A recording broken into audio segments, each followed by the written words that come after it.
கந்தா போற்றி கடம்பா போற்றி கதிர்வேலா போற்றி ஆறுபடை வீடு கொண்ட முருகா போற்றி. என் தங்க பிள்ளையே, நீண்ட நாட்களாகவே உன்னுடைய துணை என்னுடைய நடவடிக்கைகளை கண்டு குழம்பி நின்று கொண்டிருக்கிறாய். சந்தேகம் நியாயமானதாக இருக்கும் பட்சத்தில் இன்று இந்த முருகன் உன்னை தேடி வந்திருக்கிறேன். நாம் சந்தேகித்தது சரிதானா? இவர்கள் நடவடிக்கைகள் மாறியிருந்தது என்று நாம் நினைப்பது உண்மைதானா? உண்மையில் நம் வாழ்க்கை துணை எப்பொழுதும் நம் வசமில்லையா என்று என் பிள்ளை நீ யோசிக்கின்றாய் அல்லவா? உன் அப்பன் எதையும் சொல்லி முடிப்பதற்கு முன்பாகவே ஒரு முடிவுக்கு வந்துவிடாதே.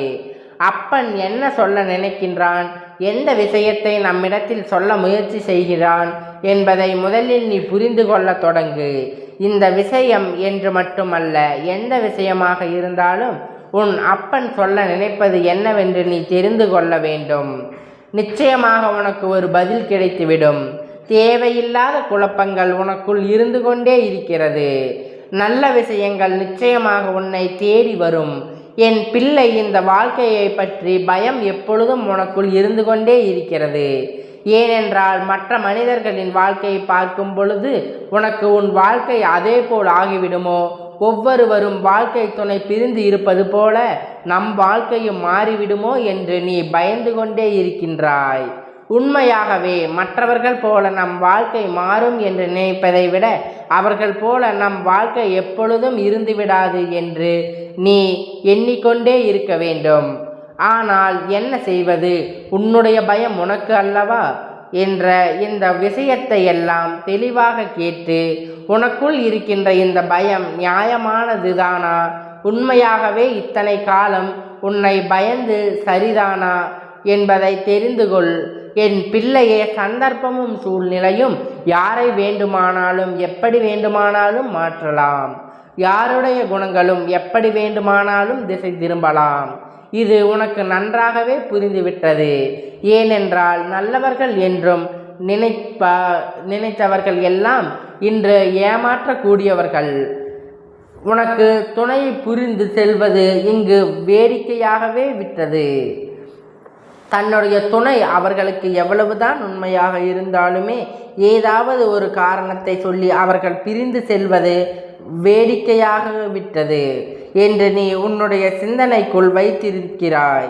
இந்த சந்தேகம் நியாயமானதுதானா இல்லையா என்று பிள்ளை, எல்லா நேரத்திலும் உன்னுடைய துணை நடவடிக்கைகளுக்கு உனக்கு மாற்றங்கள் தெரிந்ததா, அல்லது ஏதேனும் ஒரு குறிப்பிட்ட சில நேரங்களில் மட்டும்தான் அவர்கள் உனக்கு மாற்றங்கள் தெரிந்ததா என்று சற்று நீ சிந்தித்து பார்க்க வேண்டும். ஏனென்றால் தவறு செய்தவர்களின் மீது ஒரு குற்றத்தை நாம் சுமத்தக்கூடாது. உன் மீது அப்படி ஒரு குற்றத்தை சுமத்தினால் உன்னால் தாங்கிக் கொள்ள முடியாது. அதே போலதான் எல்லோருக்கும் உணர்ச்சிகள் என்ற ஒன்று என்பதை புரிந்து கொள்ள வேண்டும். உன்னுடைய உணர்வுகளுக்கு சரியான மதிப்பு கிடைக்கவில்லை என்றால் நீ ஐயோ அப்பா என்று கூச்சல் போடுகிறாய் அல்லவா, அதுபோலதான் இருக்கும் என்று சிந்தித்துவிடு. உண்மையாகவே அவர்கள் உன்னிடத்தில் நடந்து கொண்ட விதம் எல்லாம் நேரங்களிலும் இப்படி இருந்ததா, உன்னிடத்தில் அன்பாகவே அவர்கள் நடந்து கொள்ளவில்லையா என்று சற்று சிந்தித்து பார்த்துவிட்டு அதன் பிறகு அவர்களின் நடவடிக்கைகளை நீ ஆராய்ச்சி செய்ய வேண்டும். கண்டவற்றை நீ உன் துணை நடவடிக்கைகளில் இருந்து மாற்றம். உண்மை, உன் துணை நடந்து கொண்ட விதம் சற்று வித்தியாசமாகத்தான் இருந்தது. அதற்கு பின்னால் இருந்த விஷயம் நீ காரணம் கிடையாது, நீ சந்தேகித்த காரணமும் கிடையாது. ஏனென்றால் உன்னுடைய துணைக்கு வாழ்க்கையில் மீது இருக்கின்ற பயம் அதிகரித்து விட்டது. எதிர்காலத்தை பற்றிய பயம் அதிகரித்து விட்டது. பதிவானது ஆணுக்கானதா பெண்ணுக்கானதா என்று கேள்விகள் கிடையாது, இருவருக்கும் பொதுவானது. கேட்டுக்கொண்டு இருப்பது ஆணாக இருந்தால் நான் சொல்கின்ற துணை உன்னுடைய மனைவியை பற்றி கேட்டுக்கொண்டிருப்பது, பெண்ணாக இருந்தால் நான் சொல்கின்றது உன்னுடைய கணவனை பற்றியது என்று நீ புரிந்து கொள்ள வேண்டும். ஏனென்றால் வேலைக்கு போகின்றார்கள் என்று சொன்னவுடன் ஆண்களைத்தான் சொல்கிறேன் என்று நீ நினைத்துவிடக்கூடாது. எல்லோருக்குமே இங்கு சமமான வேலை செய்கின்றார்கள். எல்லோருமே இங்கு சமமாகத்தான் வாழ்க்கையில் இருக்கின்றார்கள். கஷ்டங்களை பங்கு எடுத்து கொண்டிருக்கிறார்கள். அப்படி இருக்கும் பொழுது பிரச்சனைகள் என்ற ஒன்று வருகிறது, எதிர்காலத்தை பற்றிய பயம் வருகிறது என்றால் இரண்டும் பேருக்குமே அது பொதுவானது தானே. என் குழந்தையை, இதையெல்லாம் நீ சரியாக புரிந்து கொள்ள வேண்டிய நேரம் இப்பொழுது. அவர்களின் நடவடிக்கையில் ஏற்பட்டிருக்க மாற்றங்கள் எதிர்காலத்தை பற்றிய பயம் அதிகரித்ததால்தான் வந்திருக்கும். அவர்களின் தேடல்கள் வாழ்க்கையில் அதிகமாகிவிட்டது, போராட்டங்கள் அதிகமாகிவிட்டது. நம் போட வேண்டும், நமக்காகவே அடைய வேண்டும், நம் ஓட வேண்டும் என்கின்ற மனநிலைக்கு அவர்கள் வந்துவிட்டார்கள். இந்த வாழ்க்கை அவர்களுக்கு ஏகப்பட்ட கஷ்டங்களை கொடுக்க பொழுது நீ உறுதுணையாக இருந்திருக்கிறாய். உனக்கு அவர்கள் துணையாகவும் இருந்து உன்னுடைய பிரச்சனைகளை எல்லாம் பங்கெடுத்து கொண்டிருக்கின்றார்கள். அதற்கு தன்னால் அத்தனை உதவிகளையும் செய்ய வேண்டும் என்றுதான் ஓடிக்கொண்டிருக்கிறார்கள். சில பிரச்சனைகள் அவருக்கு வரும்பொழுது, இந்த வாழ்க்கை தாங்க முடியாத சோதனைகளை அவர்களுக்கு வரும்பொழுது அதை சமாளிக்க முடியாமல் அவர்கள் திணறிக் கொண்டிருக்கிறார்கள். இதுதான் இன்று இருக்கின்ற உண்மை. அதை யாரிடமும் காண்பிப்பது, எப்படி காண்பிப்பது என்று தெரியாமல் தனக்கு உரிமையுள்ள ஒரு ஜீவன் தன்னுடைய துணை மட்டும்தான். பெற்றவர்களுக்காக இருந்தாலும் ஒரு அளவுக்கு மீறி எதையும் பேசிவிட முடியாது. ஏனென்றால் அவர்கள் தவறாக எண்ணி விடுவார்கள். ஆனால் உன்னை எளிதாக சமாதானப்படுத்தி விடலாம்.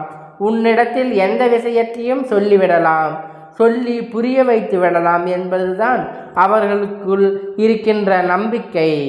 இந்த நம்பிக்கையினால்தான் அவர்கள் செய்கின்ற விஷயங்களில் வெளியில் இருக்கின்ற பிரச்சனைகளையும் மனதிற்குள் இருக்கின்ற கவலைகளையும் உன்னிடத்தில் காண்பிக்கின்றார்கள். அதை சொல்ல தெரியாமல் அவர்கள் நடவடிக்கைகளை வித்தியாசமாக காண்பிக்கின்றார்கள். என் பிள்ளைக்கு பக்கம் நடவடிக்கையின் விஷயங்கள் எல்லாம் பார்த்து இவர்கள் நம்மை விட்டு சென்று விடுவார்களோ, நம் மீது இவர்களுக்கு விருப்பமில்லையோ என்பது போன்ற எண்ணங்கள் உருவாகி விடுகின்றது. இப்பொழுது உன் தந்தை நான் சொல்லும் பொழுது உனக்கு புரிகின்றதா? உன்னை நல்லபடியாக வாழ வைக்க வேண்டும் என்பதற்காகத்தான் அவர்கள் எடுக்கின்ற முயற்சிகளினால் தான் அவர்கள் முகம் மாறியிருக்கிறது. அவர்களின் நடவடிக்கைகளில் வித்தியாசமாக இருக்கிறது. இதையெல்லாம் புரிந்து கொண்டால் நிச்சயமாக உனக்கு இந்த வாழ்க்கையை பற்றி ஒரு தெளிவு கிடைத்துவிடும். இந்த வாழ்க்கை மீது உனக்கு இருக்கின்ற நம்பிக்கை நிச்சயமாக அதிகரித்துவிடும்.